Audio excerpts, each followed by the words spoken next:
Oke, jadi topik hari ini kita akan membicarakan marketing di saat pandemi. Karena kita ketahui bahwa di saat pandemi ini kita mengalami agak penurunan daya beli tentunya ya. Jadi kita usahakan bagaimana omset kita tetap stabil atau bahkan meningkat. Untuk topik pertama yang akan kita bahas yaitu mengenai personal branding dulu. Jadi karena sebelum kita melakukan marketing gencar-gencaran, tentunya kita harus punya personal branding yang kuat. Personal branding akan dibawakan oleh Cindy C. Selamat malam semuanya. Malam. Oke, hari ini aku akan ngebahas tentang personal branding. Mungkin beberapa dari teman-teman udah paham apa sih itu personal branding ya. Di sini aku bakal ngasih tahu sedikit aja sih buat tambahan aja. Jadi bukan bermaksud untuk menggurui ya. Oke, personal branding.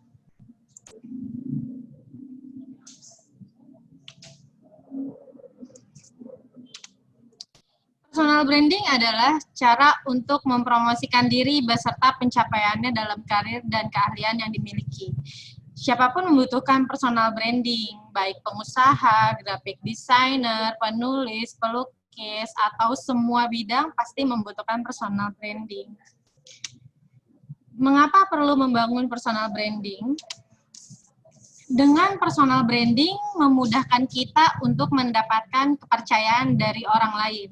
Semakin sering kita membangun personal branding dengan baik, maka kita tidak lagi perlu bekerja keras untuk meyakinkan orang lain bahwa kehadiran kita menjadi solusi terbaik untuk masalah yang mereka hadapi.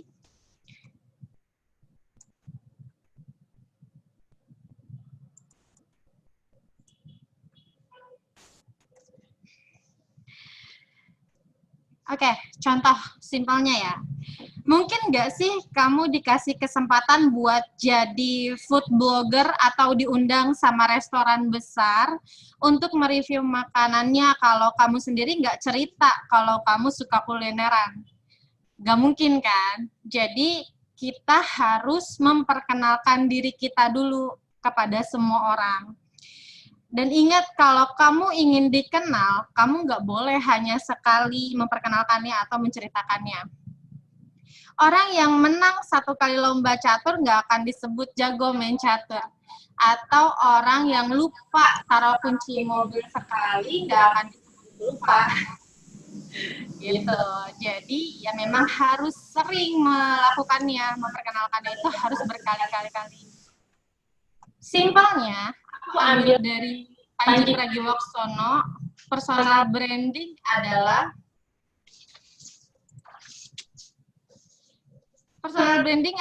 kegiatan buat ngasih tahu kita ini siapa supaya kita berhenti mengejar uang dan membuat uang mengejar kita karena uang tahu kita siapa. Jadi ketika kita sudah dikenal, kita nggak perlu lagi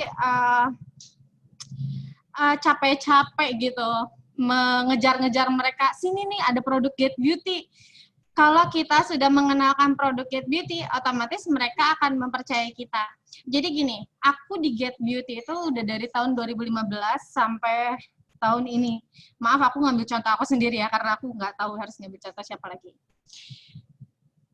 Banyak sekali yang DM ke aku, nggak cuma 1 atau 2, dan itu rata-rata teman-teman aku semua dari SMP, SMA, teman main.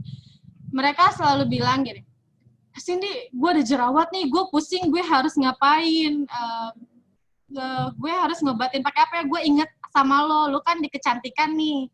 Nah, itu salah satu aku merasa aku berhasil membentuk personal branding aku di media sosial. Jadi mereka mencari aku ketika mereka memiliki masalah. Oke, seperti itu ya. Kita lanjut. Bagaimana saya mengawali personal branding? Kita harus memulai dengan apa kelebihan Anda, bukan apa kekurangan Anda. Di sini aku ngambil salah satu contoh. Kita semua kenal ini siapa? Ini adalah Mary Riana. Beliau adalah seorang perantauan dan korban kerusuhan yang saat ini status di media sosialnya seperti Facebook, Instagram, Twitter, YouTube mencerminkan dia yang tangguh dan sangat berjuang. Branding beliau awalnya adalah memperkenalkan dirinya sebagai wanita yang tangguh dan pekerja keras. Mungkin banyak yang seperti beliau, tapi bedanya Mary Riana memahami tentang apa itu personal branding. Sehingga wajar bila sekarang beliau dikenal oleh masyarakat Singapura, Indonesia, dan juga negara-negara Asia.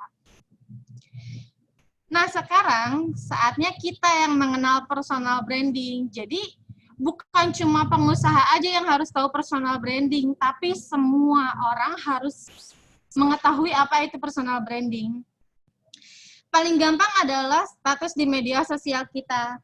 Kalau status kita aja galau semua, stres semua, lalu curhat, aduh saya nggak punya duit, aduh saya nggak punya pacar, aduh saya habis putus. Nah, Kak, besok yang berteman sama kita adalah orang galau semua, karena itu adalah personal branding Anda. Anda yang menciptakan diri Anda adalah master of galau. Jadi seperti itu. Jadi sekarang kita mau mulai dari mana? Mulai hari ini kamu mau dikenal seperti apa? Apakah mau menjadi orang yang tangguh atau yang galau? Itu kembali lagi kepada kita semua. Dan dimulai apa kelebihan Anda? Contoh ya. Saya seorang pekerja keras, saya seorang yang tangguh, saya seorang puitis, saya seorang beautician, atau saya seorang konsultan. Yang penting ceritakan ini loh saya. Ceritakan kepada dunia siapa kamu, apa pekerjaan kamu, supaya orang lain tahu, gitu. Terus, contoh tokoh lokal yang memiliki personal branding. Ada yang kenal sama Lulu Farasya? Boleh angkat tangan? Cindy Blacklist. Ya. Ini Tasya Farasya dengan nama yang sebenarnya adalah Lulu Farasya. Tapi kenapa dia dikenal dengan Tasya Farasya?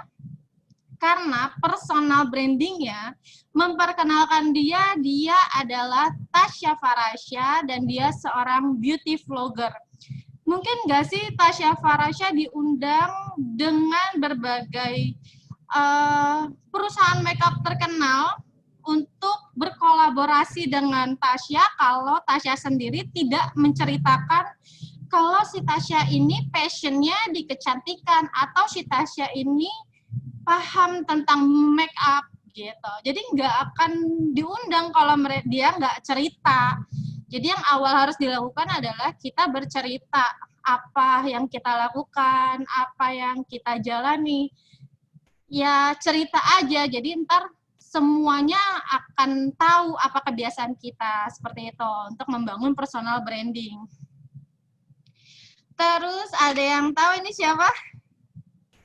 Tahu, pasti semuanya tahu ya. Dari lihat fotonya aja langsung cengir ya. Ya, dia adalah Raditya Dika dan dia berhasil membangun personal branding dia sebagai komedian. Gitu. Terus sekarang kita masuk langkah-langkah praktis membangun personal branding. Yang pertama adalah tampilkan citra diri. Pastikan dulu citra seperti apa yang ingin Anda tampilkan. Misalnya Anda ingin menampilkan citra sebagai seorang pengusaha skincare.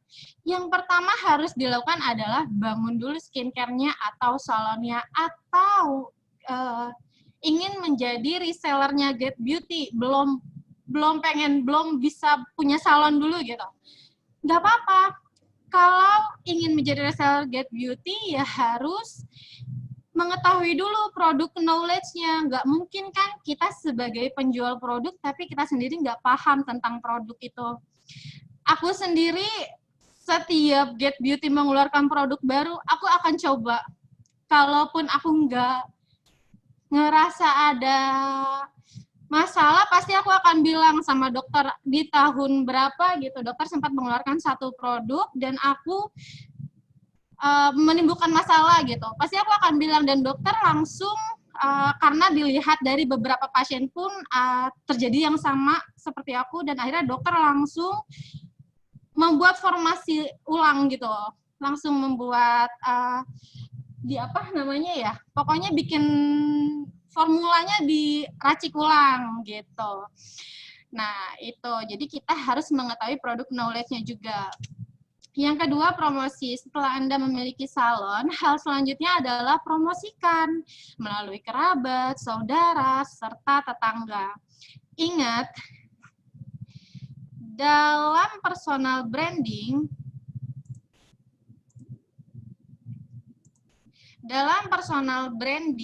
tidak ada kata malu. Anda harus percaya diri terhadap diri sendiri. Yang ketiga, maksimalkan media sosial. Ada banyak media sosial yang bisa kita gunakan untuk keperluan personal branding. Ada Instagram, YouTube, Twitter, Facebook, sampai link juga ada. Apakah semuanya harus digunakan untuk personal branding? Bisa iya, bisa tidak, tergantung kebutuhan dan bidang pekerjaan atau target audiensnya. Yang keempat, buat strategi menarik. Contoh, memberikan pelayanan diskon dengan syarat melakukan posting di media sosial dan memberikan testimoni pelayanan kita, dan sertakan juga tag nama media sosial kita sehingga kita mendapatkan calon customer baru yang akan mencari tahu siapa kita. Ini sering banget aku lakuin dan alhamdulillah semakin dikenal siapa kita gitu. Yang kelima, bangun networking. Meskipun Anda adalah orang yang pemalu atau tidak suka bertemu dengan orang asing, membangun networking adalah sebuah keharusan. Melalui networking, Anda bisa bertemu dengan teman baru, partner kerja baru, peluang kerja yang lebih baik, klien baru, atau investor. Yang baru ini terjadi, aku berteman dengan seorang makeup artist. Terus, dia membuat suatu acara seperti make up apa sih namanya, tentang make up gitu, dan aku diundang untuk menjadi bintang tamu beautician gitu. Jadi tentang make up artist dengan beautician kan berpengaruh. Jadi mereka berkonsultasi kulit dulu ke kita dan kita mendapat jaringan baru gitu, dan mereka tertarik dengan apa sih Get Beauty. Nah, jadi membangun networking itu penting ya. Terus yang 6, berkolaborasi yang tadi aku bilang. Dari networking yang sudah dibangun, Anda bisa bertemu dengan orang yang punya visi misi yang sama dengan kita.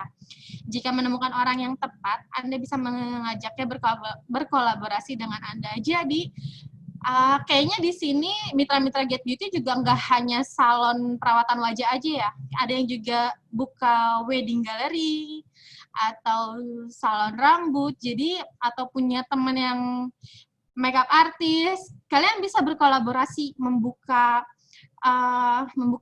sebuah acara dan kalian bisa bikin acara yang seperti yang aku bilang gitu. Kolaborasi adalah salah satu kunci personal branding Anda. Dengan kolaborasi, Anda bisa mendapatkan insight baru, ide baru,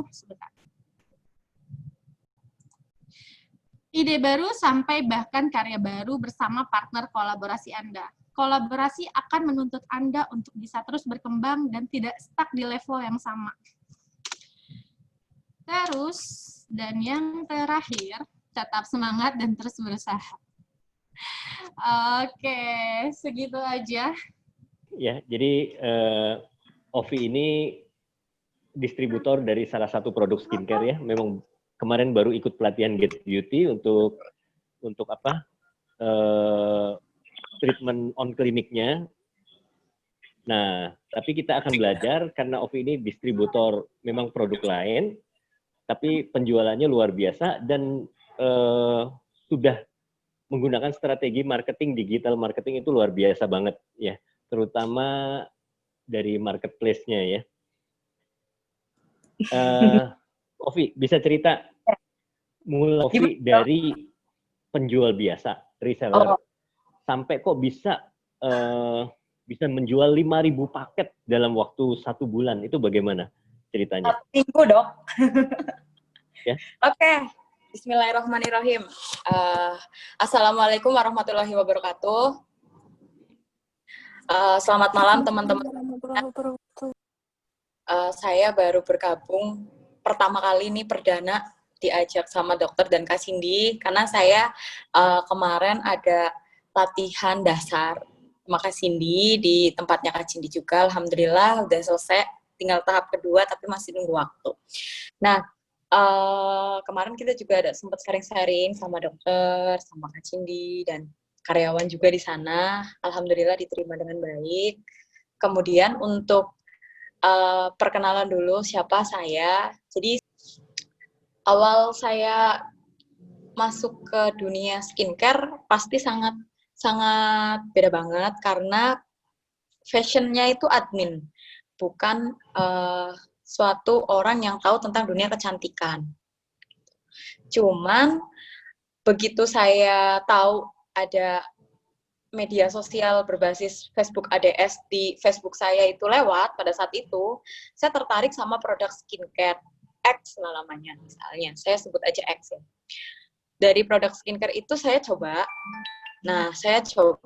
terus kok hasilnya bagus dan memuaskan. Cuman posisinya kan saya kerja, dan otomatis fokus saya kerja, dan apalagi saya waktu itu juga masih kuliah sampai saat ini. Umur saya masih 22 tahun, Agustus besok umur 23. Pertama kali saya pakai bagus dan saya coba promosikan ke teman-teman saya dan ditolak. Karena pada saat 4 tahun, 3 tahun, 2 tahun yang lalu itu kan skincare itu belum se-booming sekarang ya Bu, Pak. Jadi nggak banget untuk orang-orang yang sekiranya masih awam tentang skincare apa sih, terus manfaatnya apa sih untuk perawatan. Ternyata kan perawatan itu sebenarnya kontinuitas atau berkelanjutan. Nah, mereka nggak paham tentang edukasi tersebut. Apalagi promosinya kan pada saat itu hanya seminim mungkin. Nah, seiring berjalannya waktu, karena mungkin saya tetap konsisten untuk tetap posting, lama-lama ada yang nyangkut, meskipun seminggu cuma 1, ya disyukuri aja ya, alhamdulillah. Ya gitu kan, karena kan masa-masanya juga kita kerja. Berjalannya waktu, saya setengah tahun sebagai pemakai dan setengah tahun sebagai penjual, kok di hari raya H-20 hari sebelum hari raya, peminatnya meningkat nih, karena ternyata peminat pada hari raya itu adalah orang-orang pengen cepat glowing, orang-orang pengen putih dengan cepat, dan semua orang itu pengen tampil wow atau tampil beda pada hari raya. Itu sebabnya pasti kenaikan itu akan sangat-sangat cepat.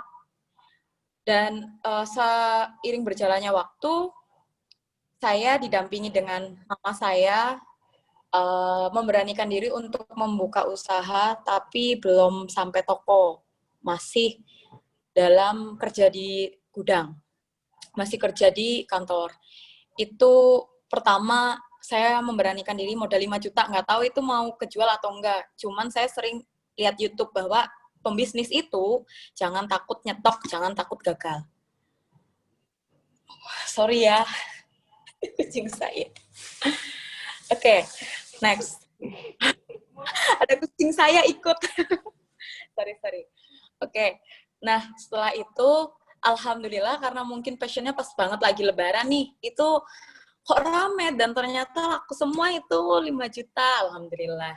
Nah, akhirnya setelah lebaran selesai, saya harus tur studi banding ke Surabaya, karena saya kan masih kuliah saat itu 7 hari.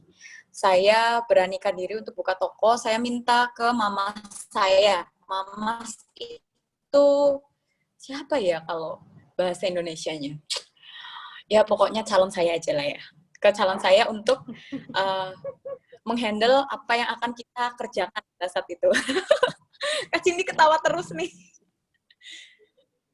Oke, next. Coba, ini betul nggak sih Begitu saya balik dari PPF, betul. ternyata alhamdulillah mama saya udah buka toko. Pada saat itu kita stok pertama cuma 50 paket, tapi kita nggak punya reseller, kita nggak punya agen. dan kita nggak punya pelanggan di wilayah itu. Sedangkan saya orang Purwokerto, Bu, Pak.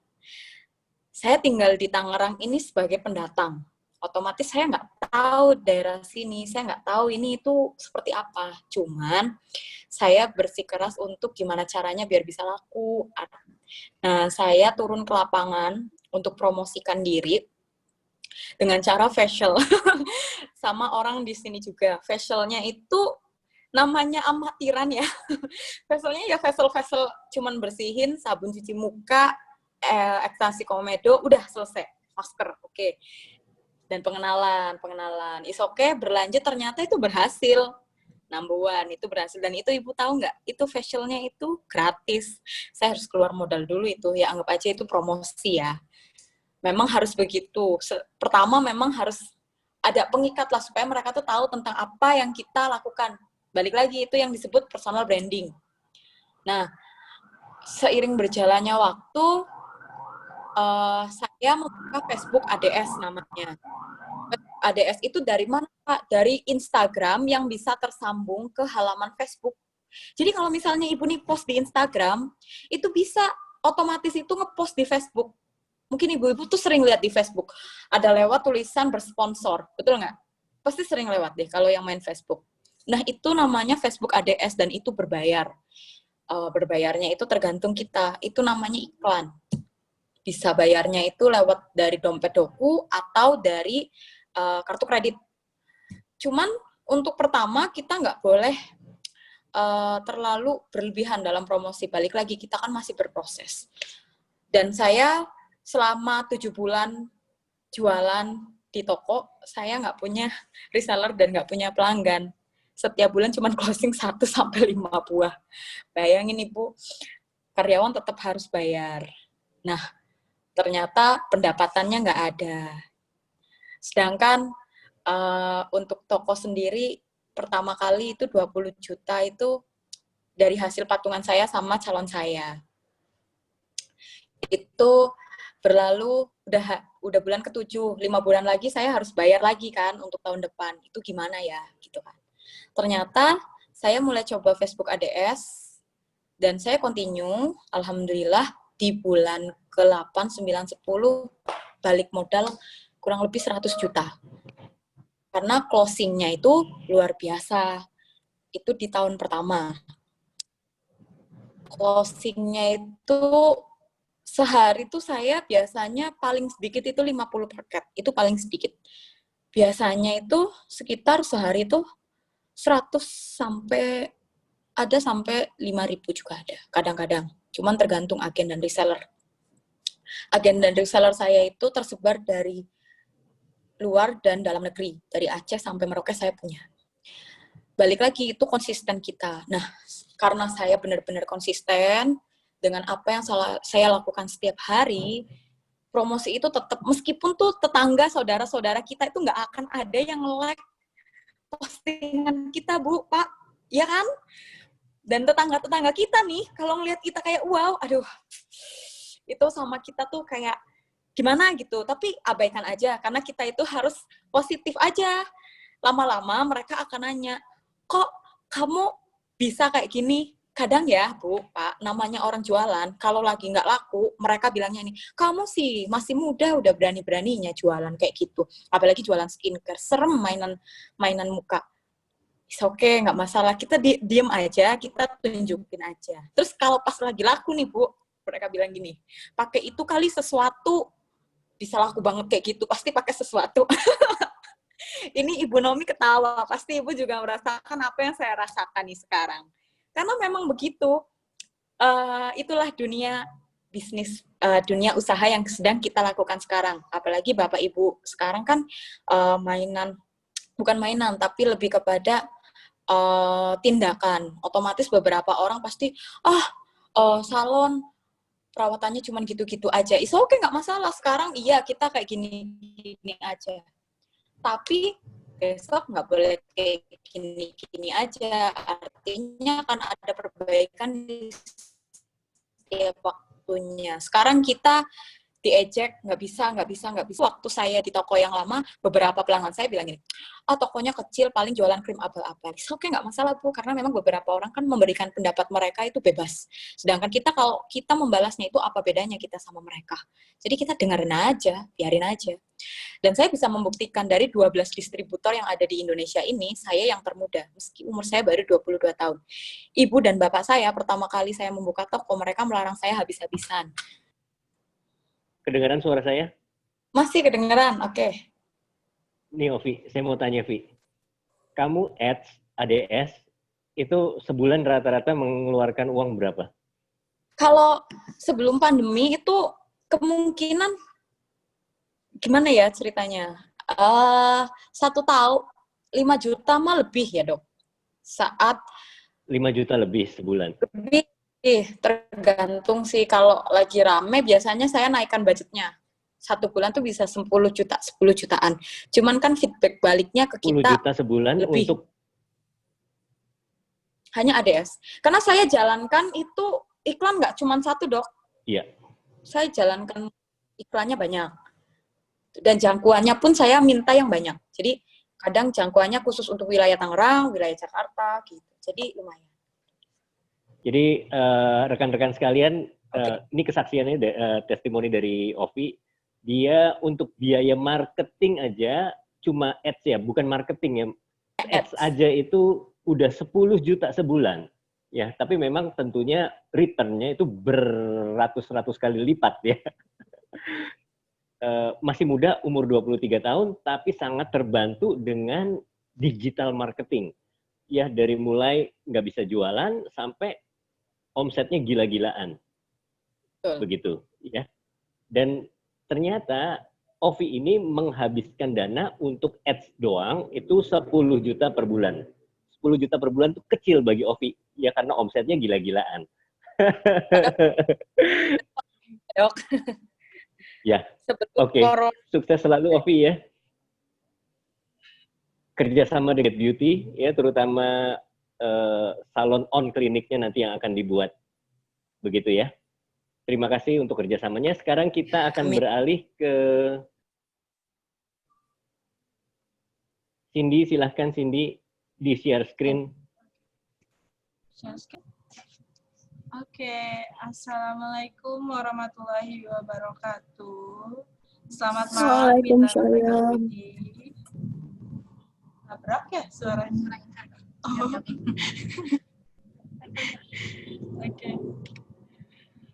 Oke, saya Cindy Mutiarikawati. Di sini saya ingin menjelaskan tentang kiat marketing di sosial media. Tadi sempat ada kesalahan gitu ya, karena ini sebenarnya materinya harusnya kemarin kita ngadain pertemuan yang kangen sama Cindy CS sama dokter gitu kan, tapi harus dipresentasikan sekarang. Oke deh, kalau ada kesalahan mohon maaf gitu. Oke, kiat marketing di sosial media. Nih sebelumnya kita lihat dulu. Marketing di sosial media itu artinya kegiatan pemasaran suatu produk atau jasa yang menggunakan media sosial sebagai perantaranya. Nah, mitra-mitra di sini bisa cek masing-masing sosial medianya nih, yang udah di-download apa aja. Kalau yang nggak penting, kalau yang nggak ngasilin uang, di-uninstall aja. Nah, salah satu aplikasinya yang udah kita download nih, ada Facebook, Instagram, Snapchat, WhatsApp, Twitter, YouTube, dan lain-lainnya. Nah, ini tuh media sosial yang bisa kita jadikan perantara untuk kegiatan marketing. Gitu. Mengapa sosial media penting untuk membangun personal branding zaman now? Wah, aku sih masih di zaman now. Kalau mitra-mitra di sini aku nggak tahu ya. Tapi kita menuju zaman now aja gitu kan. Nah, personal branding tadi sudah dibahas oleh Kak Cindy, cukup jelas. Terima kasih Kak Cindy. Oke, salah satu faktor sukses dalam menjalankan sebuah bisnis online yaitu berhasil membangun personal branding di sosial media. Nah, tadi udah dijelasin sama Kak Cindy. Kenapa sih? Karena membangun personal branding itu Nah, sebuah kewajiban dalam bisnis online cenderung menempuh cara-cara yang instan sehingga menjadi kesalahan. Jadi nih, dalam membangun personal branding itu kita nggak boleh menggunakan cara-cara yang instan. Jadi sehingga selalu terjadi kesalahan. Kesalahannya itu apa aja sih? Nah, kesalahan dalam membangun personal branding di sosial media.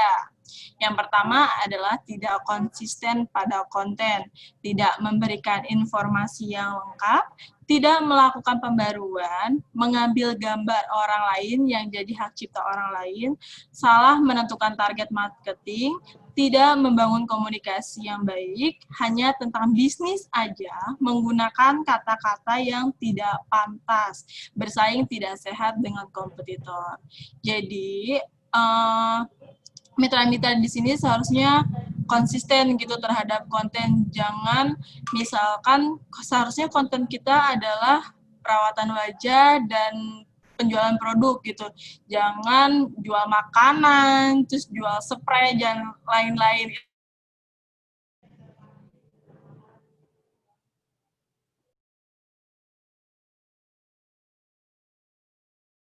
Produk kosmetik sama jasa perawatan wajah atau jualan makanan nih, jadi orang bingung.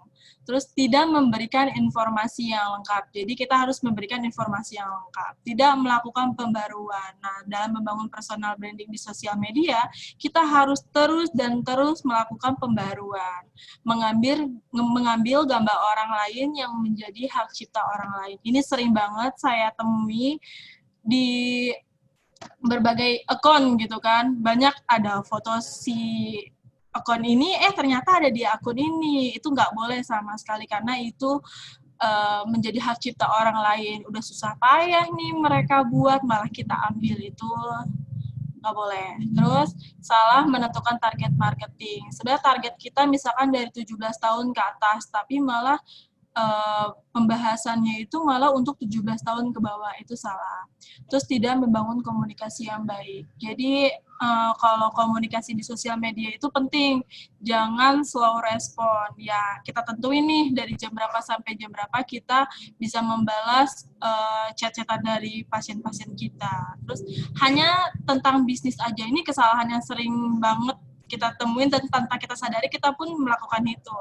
Hanya tentang bisnis aja. Jadi jangan terus promosi, jangan.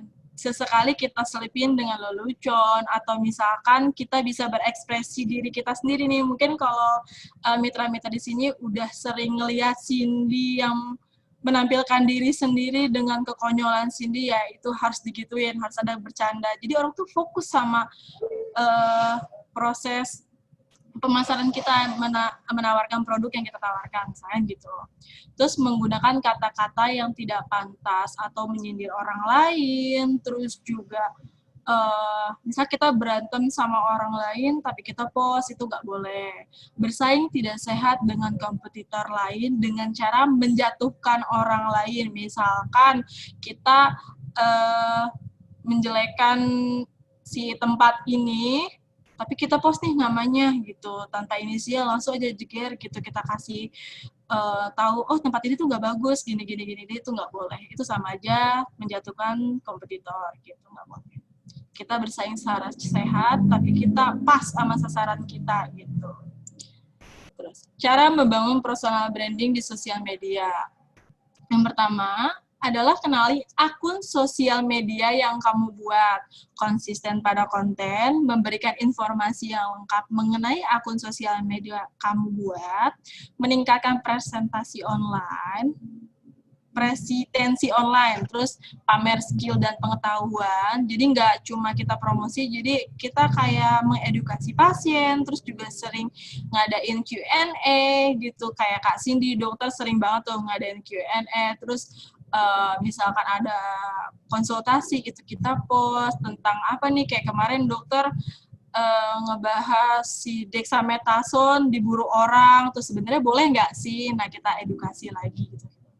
Terus habis itu berinteraksi dengan baik terhadap audiens yang ada di sosial media kamu. Jadi jangan slow respon, harus fast respon gitu. Kalau emang nggak terima di DM, itu bisa kita lanjutkan ke sosial media yang lain, misal WhatsApp yang sering kita pantengin gitu. Terus salah satu sosial media yang bisa kita gunakan itu ada Instagram. Instagram tuh apa sih? Mungkin di sini mitra-mitra semua lebih fokusnya sama WhatsApp atau Facebook. Tapi kalau saya lebih tertariknya sama Instagram. Mungkin saya kenali Instagram itu apa. Instagram itu akun sosial media yang sekarang lagi digandrungi oleh jangankan jangan orang dewasa, anak kecil pun sekarang udah punya Instagram, foto-fotonya yang ngehits segala macam udah dipajang di Instagram. Nah, di Instagram itu kita bisa ngapain aja, bisa upload foto, bisa mempublikasi kegiatan kita sehari-hari di Instastory, terus juga menyimpan story di fitur sorotan gitu kan. Terus ada lagi bisa ngedit foto, terus nambahin lokasi, tag gitu. Itu banyak banget di sosial media yang bisa kita lakukan di situ. Dan gratis, cuma modal kuota gitu. Terus strategi melakukan kegiatan marketing di sosial media Instagram. Yang pertama, itu kalian pastikan kalian sudah punya akun sosial media Instagram. Jadi download dulu, terus kita bikin akun kita gitu. Buat akun Instagram seprofesional mungkin. Dari nama, segala macamnya harus jelas. Terus kalau bisa, kalau kita yang pembuka bisnis, itu kita harus ubah ke akun bisnis. Jadi kalau Instagram itu kan ada akun pribadi, ada akun seniman, terus ada untuk bisnis. Kalau bisa, kalau untuk kita itu akun bisnis. Terus tentukan target marketing. Nah, tentukan target marketing kita nih.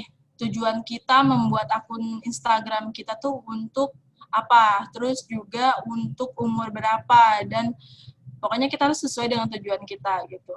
Terus tentukan jadwal upload atau posting di akun Instagram.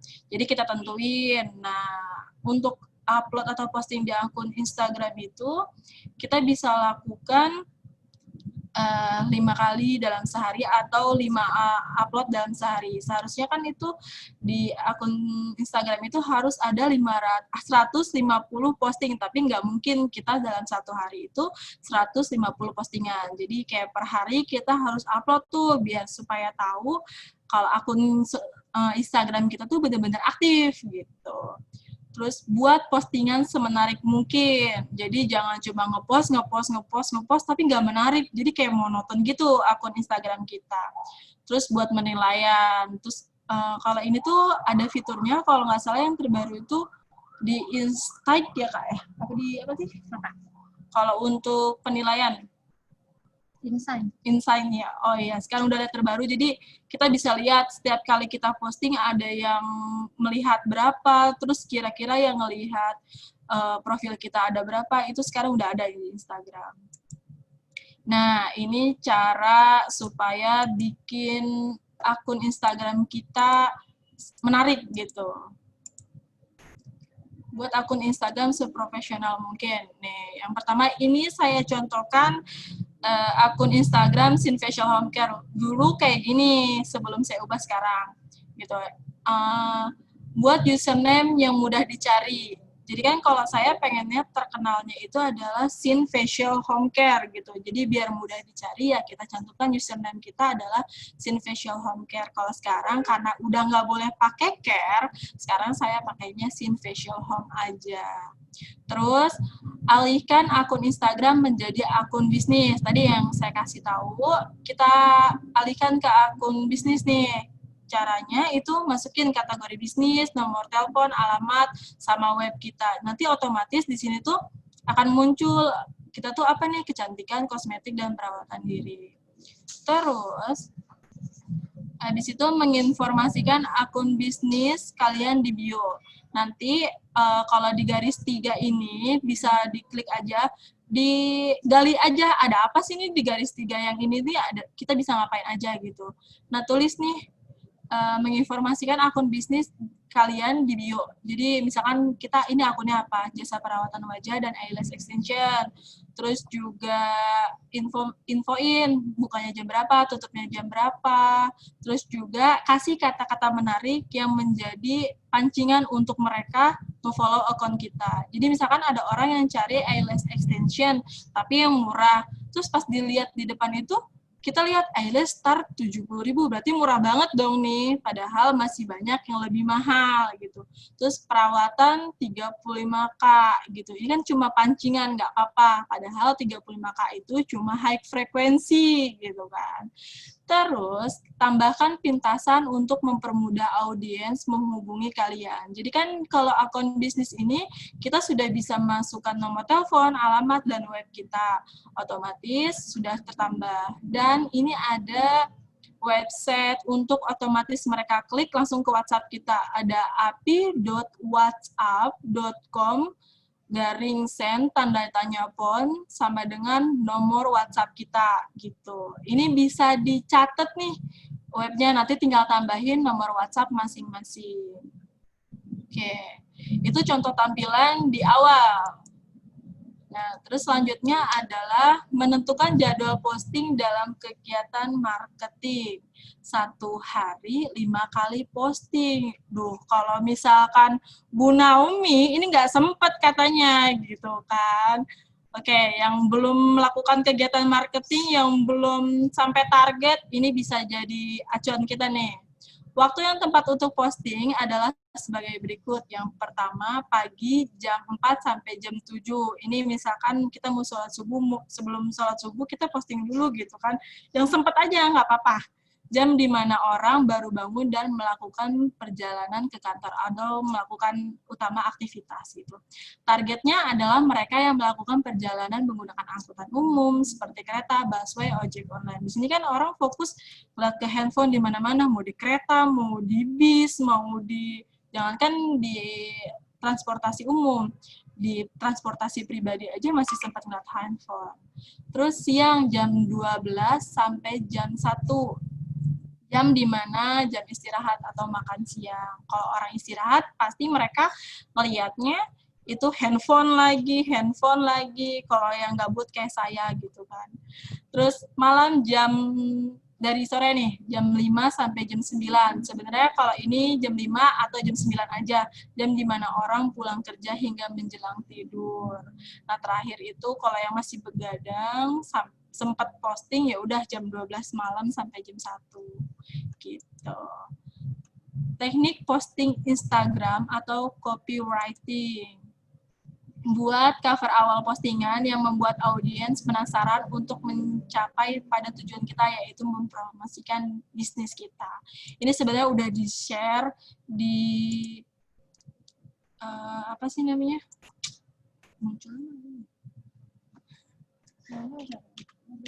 Oke. Ini sebenarnya kemarin udah saya share gitu di sosial media, di WhatsApp. Gimana sih cara menarik audiens supaya mereka fokus sama Snap Story kita. Yang pertama ini bisa di posting, kayak gini nih tampilannya. Kan ini kan menarik banget ya. Masalah pada wajah terus bertambah, bingung cara ngatasinnya. Pakai krim mahal, hasil gitu-gitu aja. Yakin mau coba krim abal-abal, mau tahu solusinya? Nih masalahnya kan ada jerawat, kusam, flek, kerutan, beruntusan. Terus abis itu kita selipin lagi satu slide lagi. Mereka pakai produk apa sih? Nah kan ini kan ada kita selipin testimoninya.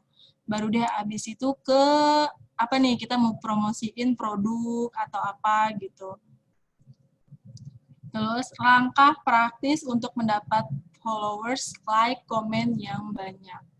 Yang pertama adalah carilah username yang simple, optimalkan bio, cantumkan hashtag, upload yang akan disukai followersmu, punya gaya yang konsisten, berinteraksi dengan followers, jadi diri sendiri. Jadi carilah username yang simple, misalkan Cindy Monstock gitu kan, kayak gitu. Itu kan simpel banget tuh, orang penasaran gitu kan. Atau optimalkan di bio, cantumkan hashtag. Jadi misalkan kita posting atau apa, kita harus nyantumin hashtag. Jadi ketika mereka nyari, misalkan facial murah. Nah, kita bikin hashtagnya facial murah, up berapa misalkan gitu.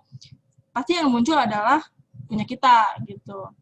Upload yang akan disukai followersmu. Jadi target kita tuh siapa nih? Mereka sukanya sama yang kayak gimana sih? Kita baca dulu nih, mereka sukanya saya kayak gimana. Terus punya gaya yang konsisten. Misal, contoh ada selebgram, konsistennya itu dia orang yang energik, terus juga dia cewek, tomboy, dia biasa sama ojol-ojol, itu Tante Ismi. Dia konsisten banget tuh, lumayan kocak dan lumayan gila gitu kalau misalkan upload-uploadnya. Punya gaya yang konsisten, berinteraksi dengan followers, jadi jangan dianggurin aja followersnya, terus jadi diri sendiri. Nah, ini adalah contoh orang-orang yang sukses dengan media sosial medianya gitu. Yang pertama ini ada Awkarin. Mungkin kalau kita sebut dia Karinovilda, nggak mungkin tahu ya dia siapa. Tapi kalau misalkan Awkarin, yang kita tahu adalah dia nih, si Karinovilda ini. Dulu dia itu terkenalnya adalah remaja yang nakal gitu. Tapi sekarang alhamdulillah ternyata beliau sudah besar dengan mempunyai manajemen segala macam. Dia besar oleh sosial media. Awalnya dulu dia itu YouTubers, tapi sekarang di Instagram mulai dari endorsannya tuh yang kita kenal sekarang udah mahal banget tuh pasti. Bu Ica dulu pernah pakai Karinovilda. Dia itu selain jadi vlogger, terus juga selebgram, dia juga punya produk. Jadi kalau misalkan selain dia endorse, dia juga punya bisnis kan banyak banget. Ada Halibau by Awkarin, terus juga Awkenyang tuh. Jadi di sosial media itu kita bisa sukses ternyata. Nggak cuma kita posting-posting aja atau kita snap story, hello guys gitu. Nggak, itu kayaknya ibu-ibu zaman now deh kayak gitu, cuma posting lagi makan nih guys. Jangan, kita manfaatkan akun sosial media kita sebagai ladang penghasilan gitu. Terus yang kedua ini Atta Halilintar, yang dulu dikenalnya memiliki keluarga yang banyak, anak yang banyak ya, itu Gen Halilintar ya, yang kita tahu. Nah ini tuh dia adalah YouTubers nomor 1 se-ASEAN, apa se-Asia? Ya, Asia ya. YouTuber satu Asia. Ya, YouTuber 1 Asia nih. Dia selain YouTuber, selebgram, artis juga, dia juga selalu mempromosikan bisnis-bisnisnya. Kayak sekarang dia punya warung makan kayak warung Padang gitu, tapi sebenarnya dia besar warungnya. Terus juga sekarang ada bajunya, terus juga ada toko handphone penjual iPhone sekarang tuh. Jadi selain dia aktivitasnya sebagai YouTubers, terus juga selebgram dan artis, dia kalau misalkan di Instagramnya selalu nyelipin nih untuk promosi bisnisnya gitu. Terus yang terakhir ini Terelie_quote. Jadi ini tuh salah satu akun sosial media, padahal dia ini cuma posting-posting kata-kata, tapi dia bisa menjadi lahan marketing dia gitu dalam menjualkan bukunya gitu. Jadi nggak cuma dia ngasih quotes yang romantis ataupun religius gitu, dia selalu menyempatkan nyelipin bisnisnya dia saat dia lagi promosi. Gitu. Nah, itu adalah ketiga contoh orang yang sukses di sosial media Instagram gitu.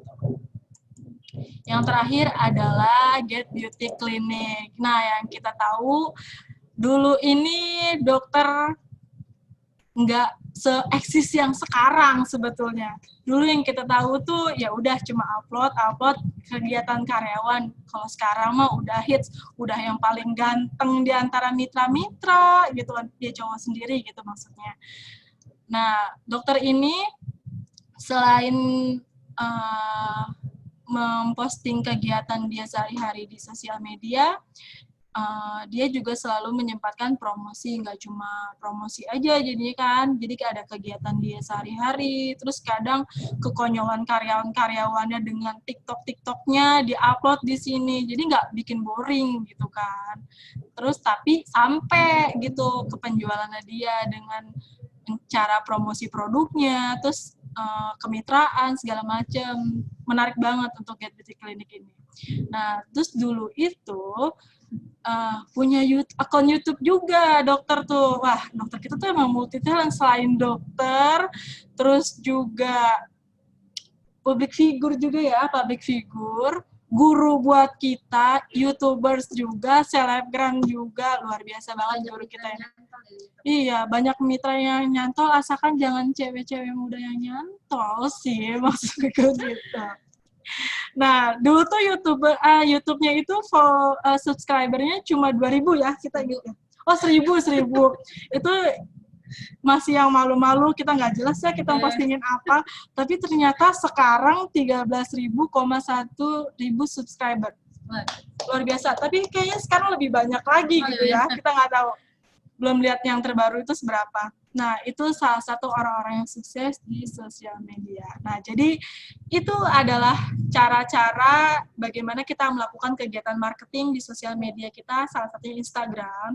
Bisa kita gunain di WhatsApp, Facebook, itu tergantung kitanya. Misalkan peminatnya di mana, terserah itu untuk mitra-mitra. Tapi saya nge-share tadi adalah Instagram, karena saya lebih menguasai Instagram. Gitu. Oke, terima kasih. Gunakan sosial media kalian sebijak mungkin. Semoga bermanfaat dan sukses selalu. Oke, terima kasih dok. Ngapain nih dok? Ya, oke. Kalau ada yang mau bertanya silahkan. Ini ya. Langsung moderasi aja. Nggak apa-apa, Cindy C. Langsung Cindy C. Kasih Cindy. Ada Cindy.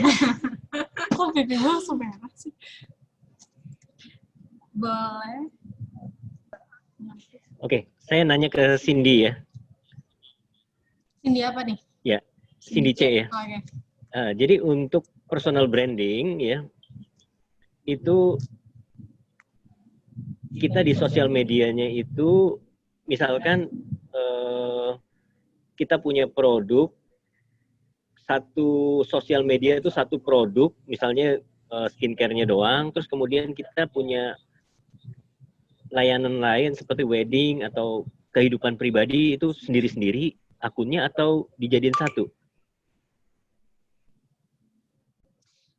Kalau aku sendiri sih mungkin akan aku jadikan satu, karena tidak mungkin aku menyia-nyiakan target pasaran aku yang misalkan di produk, di Instagram produk itu kan pasti ada, misalkan aku buka wedding gallery dan aku punya Get Beauty ya, jadi aku akan menargetkan para member aku untuk menggunakan aku sebagai jasa wedding gallery-nya. Gitu. Jadi aku akan memperkenalkan diri aku juga di dalam Get Beauty itu. Ya, berarti cuma satu akun ya? Ya, aku akan memaksimalkan satu akun sih. Bu Ica. Ya, Halo. malam Mas ini. Halo. Ibu mau tanya sama siapa nih? Mau tanya sama dokter nih. Dok. Boleh. Dok, kalau aku kan sebelum di Get Beauty itu kan nomor handphonenya udah terkenal sama makanan ya, jajanan ini ya, menu-menu makanan kayak sekarang nih musim mau Idul Adha kan aku jualan sapi juga gitu. Jadi akunnya itu kan udah acak-acakan tuh dok. Semua apa aja lah postingin situlah, mana yang nyangkut itu rezeki berarti kalau. Jadi sekarang tuh gimana ya, kadang suka nggak enak juga ya kalau nggak posting-posting makanan dikirainnya nggak jualan lagi.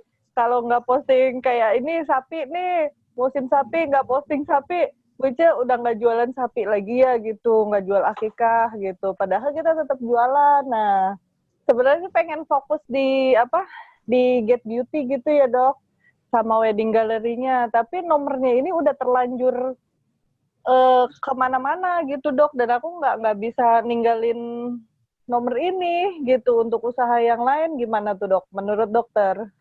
Terima kasih. Ya, betul Bu Ica. Jadi kalau memang masih bisa digabungkan, itu nggak apa-apa sih jadi satu.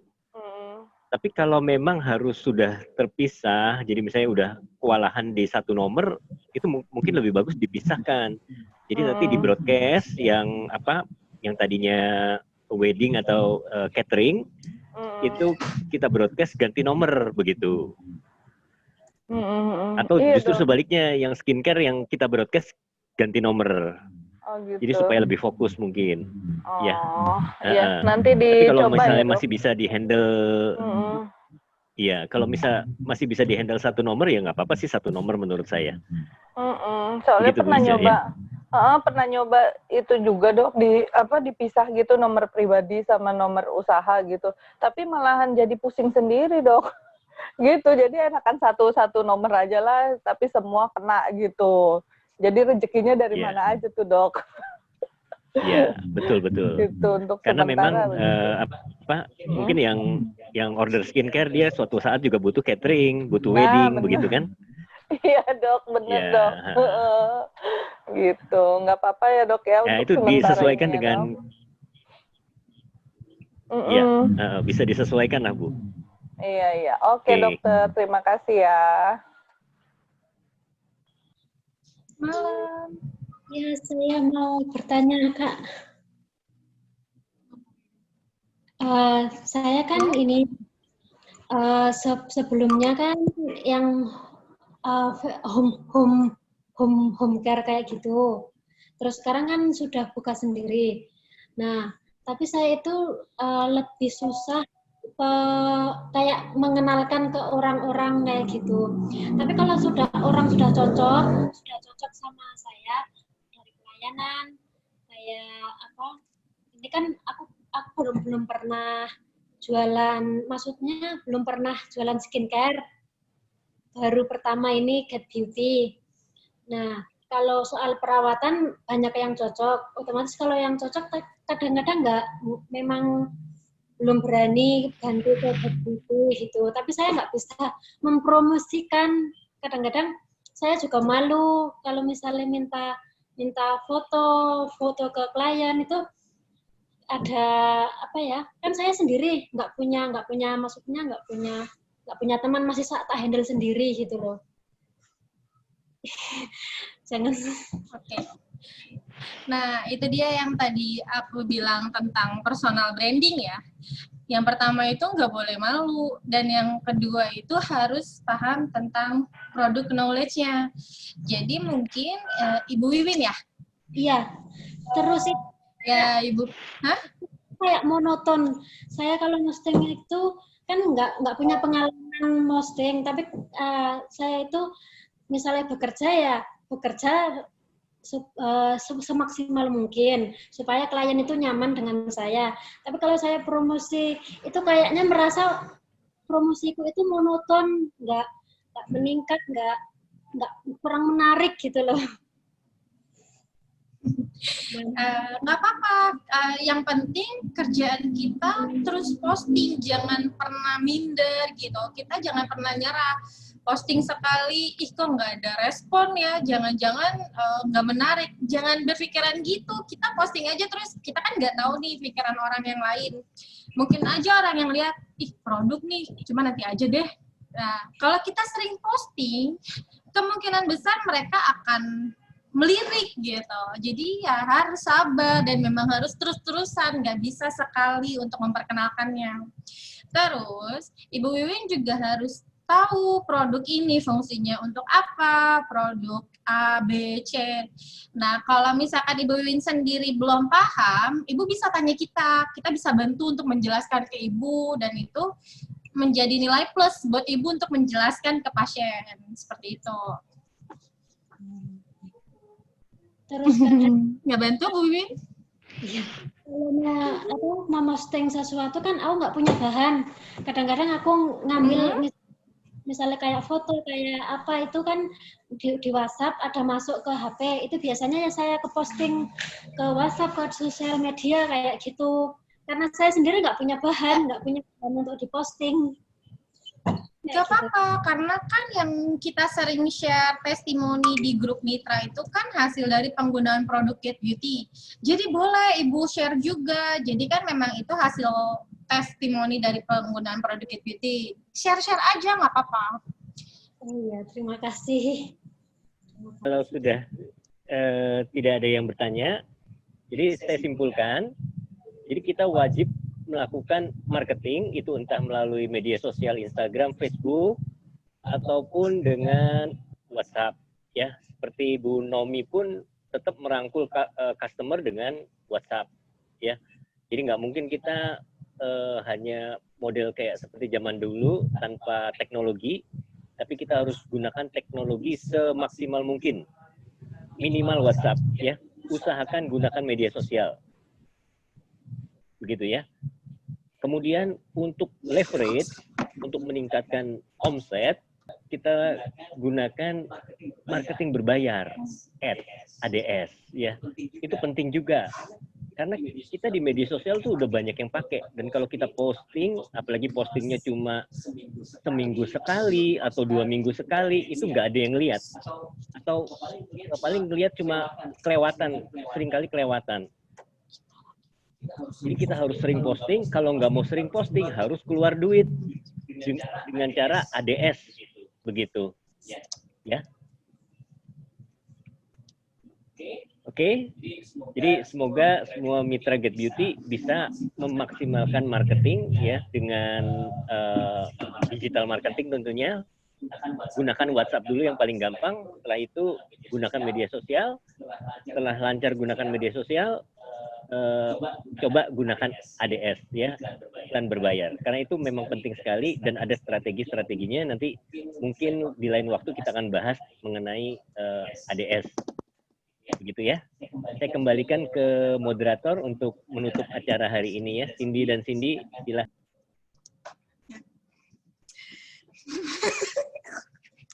Oke, terima kasih buat Mitra Get Beauty. Sukses selalu. Sukses selalu, jangan pernah nyerah, harus Betul. semangat. Dan tetap jaga kesehatan selama pandemi ini. Terus promosi jangan pernah capek, walaupun cuma Rp1, yang penting masuk ke kantong. Benar. Oke, selamat malam. Dadah semuanya. Bye-bye. Assalamualaikum. Assalamualaikum. Udah. Hah? Meeting,